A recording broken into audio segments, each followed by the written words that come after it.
Welcome to K Times news bulletin. ముందుగా headlines. Sangareddy జిల్లాలో భారీ అగ్ని ప్రమాదం. మా కాంగ్రెస్ పార్టీలో కోవార్టులు ఉన్నారు అన్నారు మైనంపల్లి హనుమంతరావు.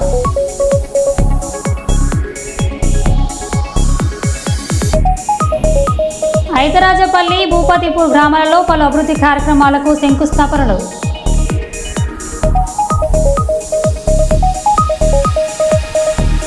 దళితుల సమస్యలు పరిష్కారం చేయాలని, అధికారులను సస్పెండ్ చేయాలని ఏపీ ఎంఆర్పీఎస్ ఆధ్వర్యంలో కర్నూలు కలెక్టర్ కార్యాలయం ముందు ధర్నా.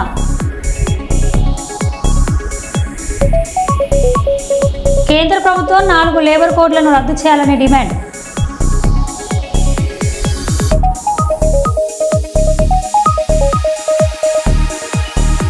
ఇక వివరాల్లోకి వెళ్తే, హన్మకొండ మాజీ ఎమ్మెల్సీ మంత్రి కొండమురళి క్రమశిక్షణ కమిటీ తప్పుడు వివరాలు ఇచ్చి తప్పించుకోవాలని చూస్తున్నాడు. పార్టీ దెబ్బతీసేలా మాట్లాడి ఇప్పుడు అసలు విషయాన్ని తప్పుదోవ పట్టిలా చేశాడు. ఉమ్మడి వరంగల్ జిల్లాలో ఎమ్మెల్యేలకు వ్యతిరేకంగా మాట్లాడమే కాకుండా తప్పుడు వివరాలు ఇచ్చి మీడియా ఎదుట మళ్లీ ఎమ్మెల్యేలపై దురుసుగా మాట్లాడారని అన్నారు.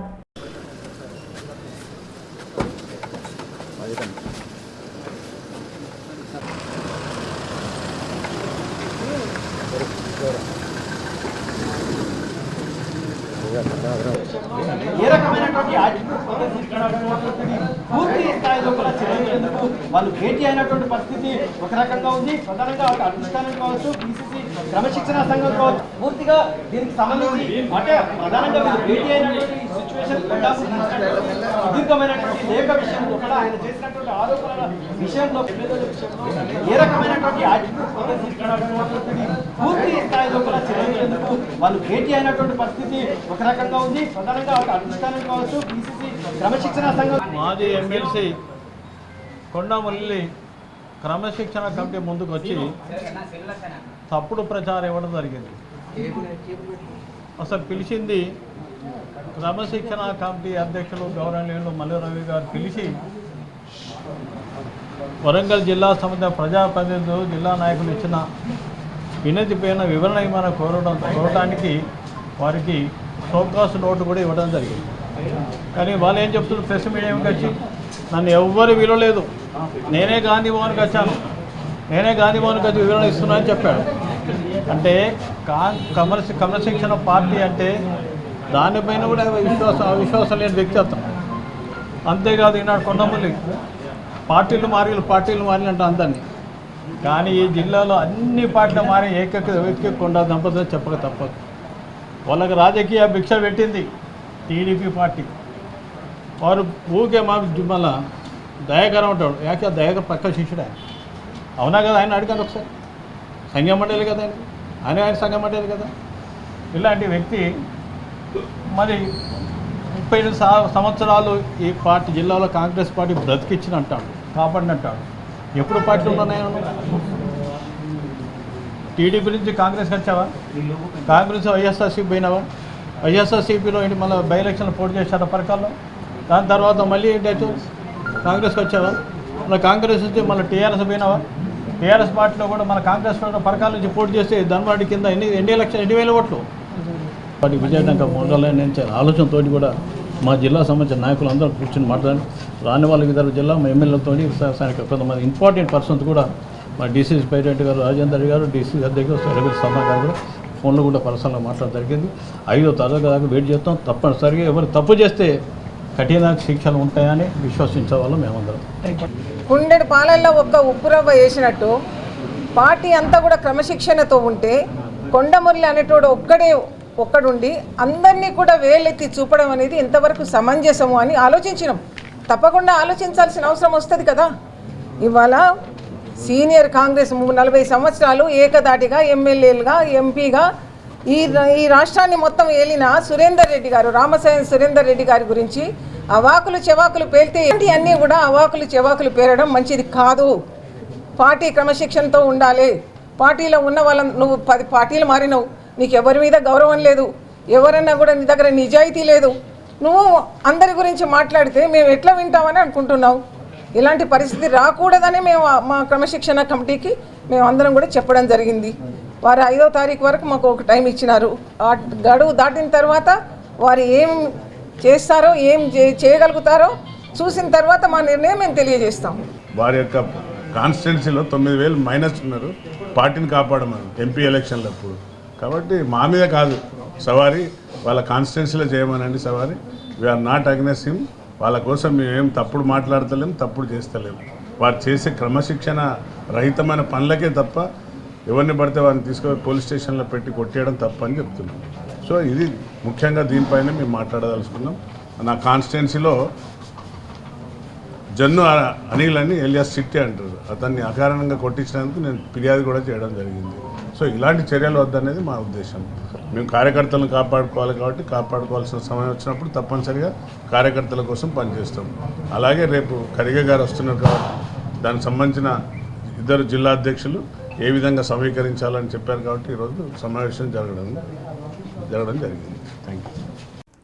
జనగామ జిల్లా దేవరపుల మండలం సింగరాజుపల్లి గ్రామంలో తోటి స్నేహితుడు వినయ్ కుమార్ జ్ఞాపకార్థం హెల్మెట్ పంపిణీ కార్యక్రమం చేపట్టిన తోటి స్నేహితులు. ఈ కార్యక్రమానికి ముఖ్య అతిథిగా ఎస్ఐ సృజన్ కుమార్ విచ్చేసి హెల్మెట్ పంపిణీ చేశారు. ఈ సందర్భంగా ఎస్ఐ మాట్లాడుతూ ప్రతి పౌరుడు వాహనదారుడు తప్పనిసరిగా హెల్మెట్ ధరించాలన్నారు. మొబైల్ ఫోన్లకు ఇస్తున్నంత జాగ్రత్త ప్రాణాలకు ఇవ్వడం లేదన్నారు. ప్రాణ రక్షణకై తప్పనిసరిగా హెల్మెట్లు ధరించాలని తెలిపారు. ఏర్పాటు చేసుకోవడం జరిగింది. కావున పిలవగానే మా ఆహ్వానాన్ని మన్నించి ఇచ్చేసినందుకు ఎస్ఐ గారికి కృతజ్ఞతలు. తద్వారా ఇప్పుడు హెల్మెట్ కంపెనీ మరియు మీ యొక్క యూత్కు ఏమన్నా సందేశం ఎస్ఐ గారు ఇవ్వాలని కోరుతున్నాను.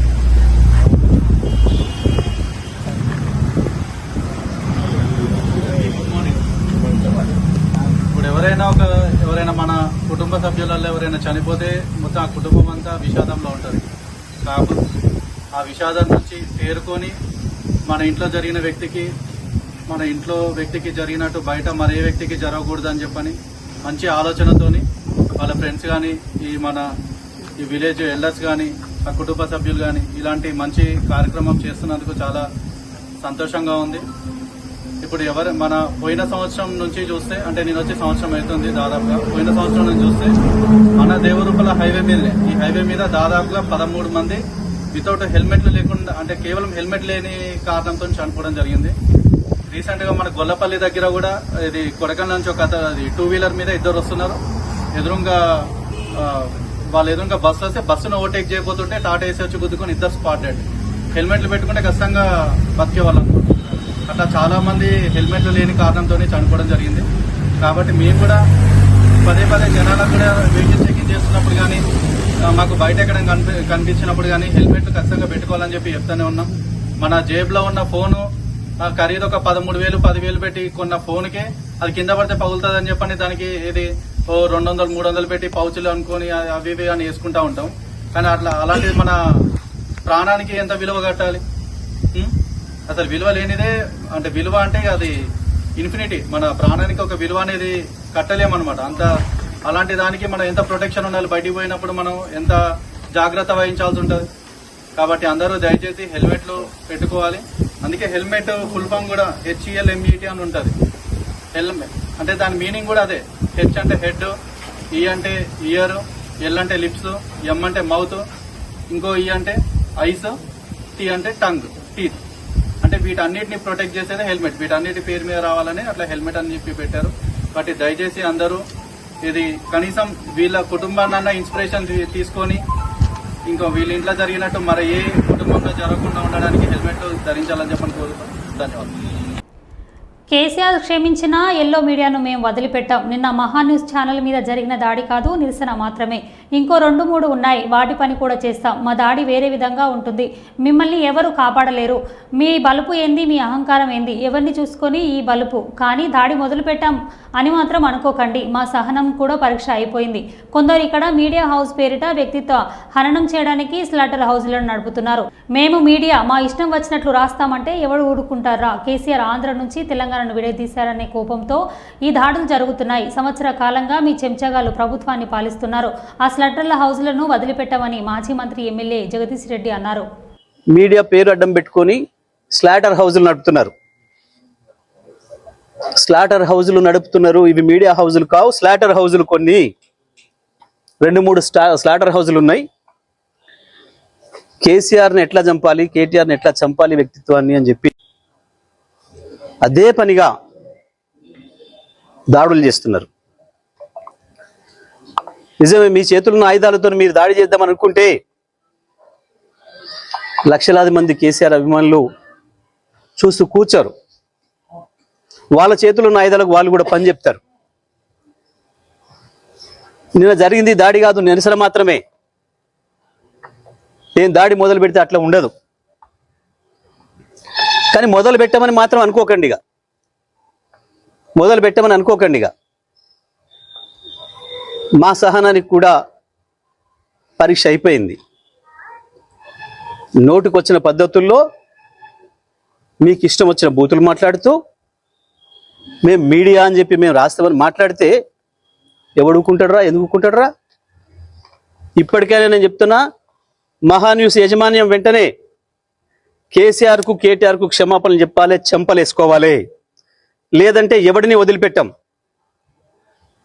మీడియా ముసుగులో దాచుకుందాం అనుకుంటున్నారేమో, లేదా చంద్రబాబు రేవంత్ రెడ్డి కాపాడతారు అనుకుంటున్నారేమో. ఎక్కడ ఉన్నా ఎక్కడ దాచుకున్నా బిన్ లాడెన్ వెతికినట్టు వెతికి పట్టుకొని మీ పని చేస్తాం. ఒక్కడిని కూడా వదిలిపెట్టాం. ఒక పథకం ప్రకారమే. మా కాంగ్రెస్ పార్టీలో కోవర్టులు ఉన్నాయి. వారు దొరికిన రోజు వాళ్ళని బట్టలు విప్పి కొడతాను. కొంతమంది డబ్బులకు అమ్ముడుపోయి పార్టీని డ్యామేజ్ చేస్తున్నారు అని మైనంపల్లి హనుమంతరావు అన్నారు. అలా కోవట్లను పెట్టుకొని నడిపిస్తున్నారు. కోవట్లకు కూడా చెప్తున్నా, కాంగ్రెస్ లో కోవట్లు ఉంటే ప్రూవ్ అయిన రోజు బట్టలిప్పి కొడతా అని చెప్పి కూడా ఈ సందర్భంగా తెలియజేస్తా ఉన్నా. నేను ఎంత మంచోన్నో అంత గలీజ్ గాని. I'm almost 60 years. నేను ఇంకా బతుకుతా, 5 ఏళ్ళు బతుకుతానో 10 ఏళ్ళు బతుకుతానో, లెట్ ఇట్ బి ఎనీథింగ్. నాకు పాలిటిక్స్ అనేది కాదు, కానీ ఇటువంటి వాళ్ళని చక్కగా చేయాలి. సిస్టమ్ ను మారవాలి. సిస్టమ్ లో మార్పు రానంత రోజులు ఇప్పుడు ఎంతో మంది కష్టపడ్డారు. కార్యకర్తలుగానే ఉండిపోతున్నారు. నేను ఎప్పుడు కూడా చెప్తా, మనకు వాళ్ళే బేస్. పార్టీని కాపాడుకుంటే పార్టీ మనని కాపాడుతుంది, మనం పార్టీని కాపాడాలి. ఎక్కడ కాపాడుతున్నారు? కొంతమంది మొత్తం డ్యామేజ్ చేస్తా ఉన్నారు. వాళ్ళ డబ్బులకు అమ్ముడు పోయి వాళ్ళకి ఇన్ఫర్మేషన్లు ఇచ్చి మేము వాళ్ళని లాక్ చేద్దామంటే మమ్మల్ని లాక్ చేసే ప్లాన్ లో ఉన్నారు. అంటే ఇది ఎంతవరకు రైట్? నేను వాళ్ళని లాక్ చేసి స్టేట్ లో ఎక్కడ తిరగకుండా చేద్దామంటే మైనంపల్లిని లాక్ చేయాలని చూస్తున్నారు. మైనంపల్లిని లాక్ చేసుడు ఎవరి అయ్యేతరం కాదు. దేనికైనా సిస్టమ్ ఉంటుంది, సిస్టమ్ కు రెస్పెక్ట్ ఇస్తా. అది బిహాండ్ లిమిట్స్. ప్రతి దానికి హీల్డ్ పాయింట్ ఉంటది. ఆ హీల్డ్ పాయింట్ దాటితే కిస్కా బాప్ కోనై సుంతా అని చెప్పి సందర్భంగా తెలియజేస్తా ఉన్నా. నేను రాజకీయ లబ్ధి కోసం దేనికి సరెండర్ గాను. నేను ఆ రోజు సంగారెడ్డి జిల్లాలో భారీ అగ్ని ప్రమాదం, 10 మంది చనిపోయినట్లు సమాచారం. పాషమైలారంలో సిగాచి రసాయన పరిశ్రమలో రియాక్ట్ పేలుడు. ప్రమాద ధాటికి 100 మీటర్ల దూరంలో ఎగిరిపడ్డ కార్మికులు. పరిశ్రమలో భారీగా ఎగిసిపడుతున్న మంటల్లో చిక్కుకున్న కార్మికులు. 12 మంది కార్మికులకు తీవ్ర గాయాలు. 10 మంది చనిపోయినట్లు సమాచారం. ఘటనా స్థలానికి చేరుకొని మంటలార్పుతున్న ఫైర్ సిబ్బంది.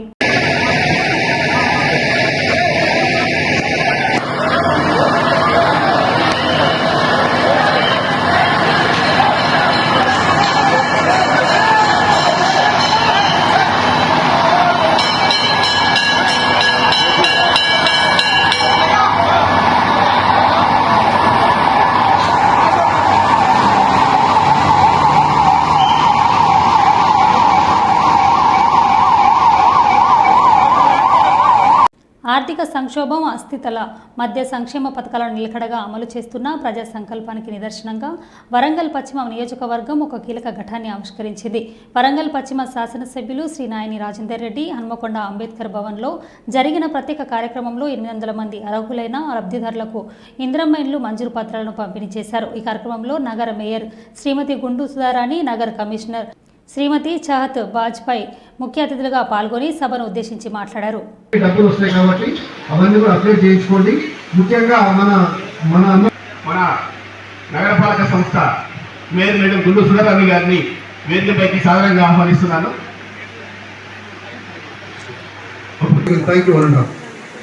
Thank you sir, thank you very much sir. ఇప్పుడు అందరికీ కూడా మనం వార్డ్ ఆఫీసర్ అందరికీ వారు లబ్ధిదారుడు మా వార్డ్ ఆఫీసర్కి ఒక అప్లికేషన్ ఇవ్వాలి. మాకు ఇందిరమ్మ ఇల్లుకు సంబంధించినటువంటి ఐడి సభ్యులు అందరూ కూడా రెడీగా ఉండాల్సిందిగా కోరుతున్నాను. ఫోర్త్ డివిజన్ నెక్స్ట్ శ్రావణి, వినోద, రేణుక, మమత.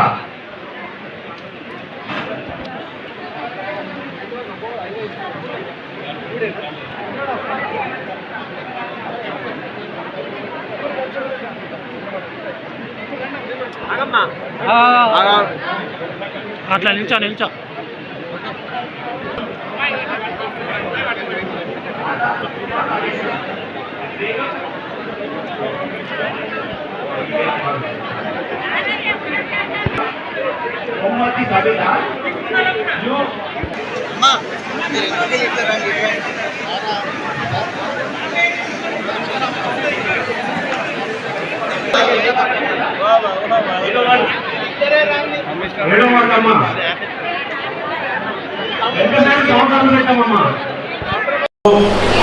ప్రత్యేకంగా వరంగల్ వెస్ట్ నియోజకవర్గంలో ఇప్పటికీ 2000 మందిని దరిదాపు లబ్ధిదారులను ఎంపిక చేయబడింది. పట్టణంలో 2000 మందిని ఎంపిక చేయటం అంటే అది సాధ్యమయ్యే పని కాదు. అయినా కానీ చిన్న చిన్న ఇబ్బందులున్నా వాటిని అధిగమించి ఎగ్జామ్షన్ ఇచ్చుకుంటూ వాటిని ముందుకు పోవడానికి వెళ్తున్నాం. మరి ఇంకా 1500 ఇండ్లు కూడా ఉన్నాయి. అర్హత ఉన్న ప్రతి ఒక్కరు ఇప్పటికి కూడా అప్లై చేసుకున్నా వారికి కూడా ఇవ్వటానికి సిద్ధంగా ఉన్నాం. ఈ 3500 ఇండ్లే కాదు, అర్హులు కనుక ఉంటే ఇంకా అడిషనల్గా 1000-2000 తేవటానికి కూడా మేము సిద్ధంగా ఉన్నాం. కానీ మీరు కూడా మీకు వచ్చిన వాళ్ళు రాని వాళ్లకు ఎవరికైతే లేవో వాళ్ళని కూడా మీరు మోటివేట్ చేస్తూ ఉండాలి, చెప్తూ ఉండాలి. మీకు రాలేదా, మనం అన్న దగ్గరికి పోదాం, కార్పొరేటర్ లేకపోతే అక్క దగ్గరికి పోదాం, లేకపోతే ఆఫీసర్ల దగ్గరికి పోదాం, వాటి గురించి తెలుసుకుందాం. అప్లై చేయాలంటే ఏ విధంగా చేయాలి, ఎందుకంటే ఇంకో 10-15 ఏళ్ళ వరకు మళ్ళీ ఇండ్లు రాకపోవచ్చు నాకు తెలిసి. మరి అని నేను కూడా అట్నే మొదటికెళ్ళి అనుకున్నా. కానీ ముఖ్యమంత్రి రేవంత్ రెడ్డి గారు ఇన్ఛార్జ్ మినిస్టర్ శ్రీనివాస్ రెడ్డి గారిని కలిసినప్పుడు మళ్ళా 6 నెలల్లో మళ్ళా 3500 ఇస్తా అని చెప్పగానే నిజంగా కూడా నాకు క్లబ్గా వాడిన ఏరియా నాకు తెలుసు. సో నేను ఎక్కువ చెప్పదలుచుకోలేదు. ఏదైతే ఈ ప్రగల్భాలు పలుకుతున్నారో వస్తారు చేరుతారు, నాగరాజు మీద వ్యతిరేకత ఉన్నది. నాగరాజు వ్యతిరేకత ఉంటే ప్రజలు నన్ను నమ్మి ఓట్లేసిండు. వాళ్ళ నమ్మకాన్ని వమ్ము చేయకుండా అనునిత్యం 24/7 నేను అందుబాటులో ఉంటున్నాను. కనీసం మరి అంత పెద్ద సీనియర్ నాయకుడు అని గొప్పలు చెప్పుకున్న వ్యక్తి వర్ధనపేట ఎమ్మెల్యేకు మినిస్టర్గా ఉండి కూడా మరి ఏదైనా ఒక డెవలప్మెంట్ యాక్టివిటీ చేసిందంటే అక్కడ జీరో. అది పాత సమితి. వర్ధనపేట అనేది చాలా పురాతనమైన సమితి. ఇప్పుడు నేను 200 కోట్లతో ఇంటిగ్రేటెడ్ స్కూల్, మున్సిఫ్ కోర్టు, తర్వాత 100 బెడెడ్ ఉంటే పేపర్ మీద ఇచ్చిండ్రు. మళ్ళీ నేను పోయి కొట్లాడి మంత్రివర్గాల దగ్గర రిక్వెస్ట్ చేసి మన వర్ధనపేటకి 100 బెడెడ్ హాస్పిటల్ కూడా తీసుకురావడం జరిగింది. అలాగే అక్కడ అందరూ నాయకులు, రైతులు అందరూ కూడా సపోర్ట్ చేస్తున్నారు. 100 ఎకరాలు ఏదైతే మన గవర్నమెంట్ భూమి ఉండనో అది ఇస్తున్నారు. దాంట్లో పిల్లలందరూ స్టేడియం అడిగిండ్రు, మున్సిఫ్ కోర్టు, అలాగే సబ్ జైలు కూడా మేము అడుగుతున్నాం. ఈ యొక్క అభివృద్ధి దిశను చూసి ఓర్వలేక పాపం కళ్ళు బయర్లు కమ్మి ఏమేమో మతిస్థిమితం కోల్పోయాడు పాపం. ఏదైతే మా సోదరి ఆ మనవరాలు దెబ్బ కొడితే ఆ మైండ్ బ్లాక్ అయిపోయింది. చిన్న మీద చిట్లు పోయి మాట్లాడుతున్నాడు. అతని మాటలపైన మా నాయకులు ఎవరు కూడా చూస్తున్నారు కదా, ఎక్కడ పోయినా కూడా మేము ఎక్కువ ఫోకస్ చేసేది డెవలప్మెంట్ యాక్టివిటీస్, ఎడ్యుకేషన్ పైన. మా స్వలాభాల కోసం చూస్తలేము. అనునిత్యం మా ముఖ్యమంత్రి గారు, ఉప ముఖ్యమంత్రి భట్టి గారు ఏం అడిగినా కూడా నిధులు తక్షణమే శాంక్షన్ చేశారు. వరంగల్ జిల్లాలో ఇంతవరకు అండర్ డ్రైనేజ్ సిస్టమ్ తేలేని మూర్ఖులు ఇవాళ కాంగ్రెస్ మీద బురద జల్లుతున్నారు. నాయకులకు గౌరవం లేకుండా పోయిందో, లేకుంటే నాయకుల మీద అసలు ప్రజలలో వ్యతిరేకత వచ్చిందని ఒక మేకపోతు గాంభీర్య డైలాగులు కొడుతున్నారు. దానికి అందరూ కూడా వచ్చే ఎన్నికల్లో ప్రజలు బుద్ధి చెప్తారు. ఉత్తరాఖండ్లోని ఉత్తరకాశీ జిల్లాలో బార్కోట్ యమునోత్రి రోడ్డుపై బాలిగఢ్ వద్ద క్లౌడ్ బస్టర్ జరిగింది. సిలాయిబాద్ ప్రాంతంలో జరిగిన ఈ ప్రమాదంలో నిర్మాణంలో ఉన్న ఓ హోటల్ పూర్తిగా కూలిపోయింది. అక్కడ పనిచేస్తున్న 9 మంది కార్మికులు శిథిలాల్లో చిక్కుకున్నట్లు జిల్లా కలెక్టర్ ప్రశాంత్ ఆర్య తెలిపారు. సమాచారం అందుకున్న ఎస్డీఆర్ఎఫ్, ఎన్డీఆర్ఎఫ్ బృందాలు సంఘటన స్థలానికి చేరుకొని సహాయక చర్యలు ప్రారంభించాయి.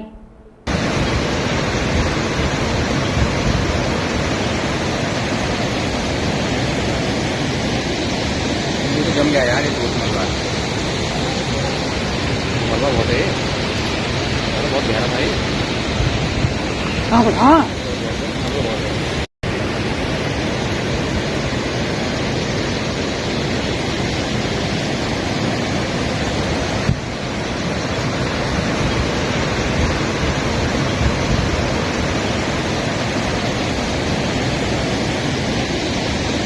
जम गया यार, ये मलबा बहुत है, बहुत गहरा भाई। हाँ నస్పూర్ పట్టణంలో సింగరేణి స్థలాల్లో శాశ్వత నివాసం ఉంటున్న వారికి ఇండ్ల పట్టాలు ఇవ్వాలని డిమాండ్ చేస్తూ బీజేపీ ఆధ్వర్యంలో బాధితులతో కలిసి శ్రీరాంపూర్ సింగరేణి జీఎం కార్యాలయం ఎదుట ధర్నా చేపట్టారు.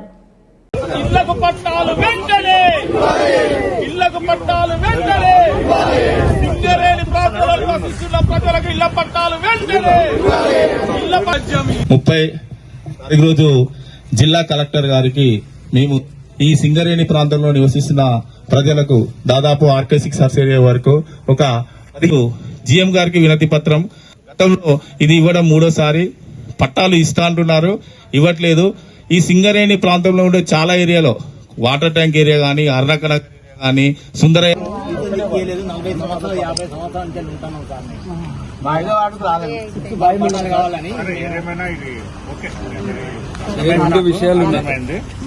రెండు విషయాలు ఉన్నాయి సార్. ఇక్కడ ఒకటేమో మాకు ఏ ప్రభుత్వం వచ్చినా ఇస్తలేదు,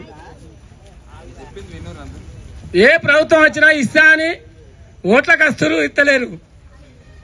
మా పరిస్థితి ఏంటిది అని చెప్పి మేము చెప్పుకుంటే మా సారు ఇప్పుడు సార్ను పిలిపించుకున్నాం. ఈ గెలిచిన ఎమ్మెల్యే సాబు కూడా ఒకసారి మా గుడిశాలకు వచ్చి రాలేదు, గెలిచిన నుండి ముఖం చూపించలేదు మాకు. అప్పుడు RK6 కాల్సి రాదు, నేను RK6 Sainagar 5th ward 5th వార్డుల రోడ్ అవతల పట్టాలు ఇచ్చారు. ఇప్పుడు ఇంతకుముందు అయిన ఎలక్షన్లో ఎమ్మెల్యే ఎలక్షన్లో పట్టాలు ఇస్తా అని పట్టాలు ఇస్తా అని ఓట్లు వేపించుకున్నారు, గెలిచిండు. సరే, ప్రేమ్ సాగర్ గారు ఏదైనా కానీ పట్టాలు ఇప్పిస్తున్నప్పుడు పట్టాలు ఇవ్వాలి. ఇప్పుడు మాకు దిక్కు ఎవరు లేరు. రఘునాథ్ సార్ గారు మాకు ఉన్నాడు బీజేపీ తరఫున, మేము చేస్తాం. పట్టణ శాఖ ఆధ్వర్యంలో ఏదైతే పట్టాల సమస్య మీద ధర్నా ఏర్పాటు చేయడం జరిగిందో, ఈ ధర్నాకు వచ్చిన పేద ప్రజలు, బాధితులు, బీజేపీ కుటుంబ సభ్యులకు అందరికీ కూడా నమస్కారం. బీజేపీ నస్పూర్ పార్టీ ఈ పట్టాల సమస్య మీద గత 5 సంవత్సరాల నుంచి పోరాడతాను. గతంలో ఉన్న ఎమ్మెల్యే, అప్పుడున్న టీఆర్ఎస్ ప్రభుత్వము అప్పుడు పట్టాలు చెల్లించాలని అప్పుడు కలెక్టర్ ఆఫీస్ కాడ 2 సార్లు ధర్నాలు చేయడము, సీసీ కార్నర్ కాడ, ఇట్లా 5 సంవత్సరాల నుంచి మనం పోరాటం చేస్తుంటే కొంతమంది పేద ప్రజలకు వచ్చినాయి. కానీ RK6 ఏదైతే కొత్త రోడ్డు ప్రాంతంలో బాధితులకు ఇంకా కూడా ఈ సమస్య పరిష్కారం రాలేదు. అయితే పోయిన నెల మనం పోయి అక్కడ కలెక్టర్ ఆఫీస్ దగ్గర మళ్ళా మెమరాండం ఇచ్చినాం. మనం కలెక్టర్ ఆఫీస్ కాడ ఆ రోజు ధర్నా చేసినాం. మీరు అక్కలు చెల్లెళ్ళు అందరూ వచ్చిర్రు ఆ రోజు. మనం ఆ రోజు ధర్నా చేసినాక ఓ 2 రోజుల తర్వాత ఎమ్మెల్యే మాట్లాడిండు ఈ విషయం మీద. మాట్లాడి ఏమన్నాడంటే, ఎమ్మెల్యే ఎవరెవరికైతే నిజంగా పట్టాలు రావాలనో వాళ్ళందరికీ ఇప్పటికే ఇచ్చినాము, బీజేపీ వాళ్ళు దొంగలను పట్టుకొచ్చి దొంగ డ్రామాలు ఎత్తారని అన్నాడు. ఇదే ఎమ్మెల్యే అన్నాడు. నిజంగా ఎవరికైతే అర్హులు ఉన్నారో వాళ్ళందరికి ఇచ్చినాం, బీజేపీ వాళ్ళు ఇప్పుడు ఇక కొత్త డ్రామా మొదలు పెట్టిర్రు, ఇక ఇప్పుడు ఇంకెవరికి ఇచ్చేది లేదు అని ఎమ్మెల్యే అన్నాడు. అయితే మా మొగిలన్న, మా బీజేపీ నాయకులందరూ కొత్త రోడ్ల ఇంకా పేద ప్రజలకి పట్టాలు రాని వాళ్ళందరినీ కలిసి వాళ్ళందరితోటి వినతి పత్రం తయారు చేయించి ఇవాళ జీఎంకి ఇద్దామని అనుకుంటే ఎమ్మెల్యే నిన్న దిగచ్చిండు. ఎమ్మెల్యే నస్పూర్కి వచ్చిండు. వచ్చి నిన్న నస్పూర్లో ఏం చెప్తాండు, 5వ వార్డులో ఉన్న వాళ్ళకి అందరికి కూడా నేనిగా ఇందిరమ్మ ఇండ్లు కట్టిస్తా అన్నాడు. అయితే ఈ సగం తెలివి ఉన్న కాంగ్రెస్ నాయకులకు పట్టాల సమస్య వేరు, ఇందిరమ్మ ఇల్లు వేరు అనేది తెలియదు. ఇందిరమ్మ ఇల్లు ఎవరికిస్తారు? పట్టాలు ఉన్న వాళ్ళకి ఇస్తారు. కానీ మీకు పట్టాలే లేవు కదా, మీ చేతిలో కాగితమే లేదు. కాగితం లేని వాళ్ళకు ఇందిరమ్మ ఇల్లు ఎట్లా ఇస్తారు? అంటే మనం కొట్లాడేదేమో మీకు పట్టా ఇయ్యాలనంటే, ఇక్కడ మనం అందరం పిచ్చోళం అనుకుంటారో ఏందో. కొత్తగా వచ్చి ఇక ఈయన గెలిచి ఆ సంక్రాంతికి అక్క నువ్వు కొత్తింట్లో కోదుతి, నువ్వు సంక్రాంతికి అక్క కొత్తింట్లో కోదు. ఎన్నో 50 సంవత్సరాల నుంచి ఉంటారు. వీళ్ళ సమస్య పట్టించుకునే నాదుడు లేదు. 1.5 సంవత్సరం అయింది ఈయన గెలిచి. ఈయన ఎలక్షన్లకు గెలవక ముందు ఎన్నిసార్లు చెప్పిండు, నేను గెలవంగానే పట్టాల సమస్య పరిష్కరిస్తా, పట్టాల సమస్య. ఇప్పుడేమంటాడు, ఇక పట్టాలు రానోళ్లకు రావు, వాళ్ళు నిజమైన అర్హులు కాదు అని అంటాడు. బీజేపీ వాళ్ళు దొంగ డ్రామాలు ఎత్తారు అంటాడు. కొత్తగా నిన్నచ్చో కొత్త పాట మొదలు పెట్టిండు. ఇందిరమ్మిల్లు. అరే ఎన్నిసార్లు మోసం చేస్తారు మీరు ప్రజలను? మీరు గతంలో అధికారంలో ఉన్నారు కాంగ్రెస్ పార్టీ, టిఆర్ఎస్ పార్టీ కంటే ముందు మన కిరణ్ కుమార్ రెడ్డి అధికారంలో ఉన్నప్పుడు నువ్వు ఉమ్మడి ఆదిలాబాద్ జిల్లాకి ఎమ్మెల్సీ ఉంటే అప్పుడు ఈ ప్రాంతంలోనే ఇదే నస్పూర్ ప్రాంతంలో చెల్లని మరో బుట్టల్లో మళ్ళీ కలుద్దాం. Stay tune.